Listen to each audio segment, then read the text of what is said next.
Bueno, me llamo Íñigo Cobo y soy el responsable de un documental que se llama Generación Antídoto, que va sobre escorbuto. Aunque escorbuto en el fondo es un poco la excusa para hablar de más cosas. Hablar de los jóvenes, sobre todo de hoy en día, y de la época de escorbuto, de los 80. Un poco ese contraste entre ambas generaciones y lo que engloba escorbuto en sí también, como puede ser la libertad de expresión, la música, o formas de pensar que pueden ir un poco a contracorriente. Es un documental dura 2 horitas y se estrenó en Cinebi en noviembre. Y aquí estamos exhibiéndolo de nuevo y es como la primera parada de muchas que serán en otros municipios de la zona y del mundo.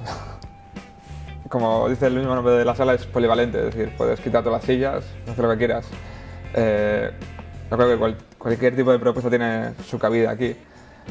Pues me parece una muy buena oportunidad para que la gente joven, lo que sea que hagan o que propongan, que puedan tener cabida en Bilbao, encima en un sitio tan céntrico como este.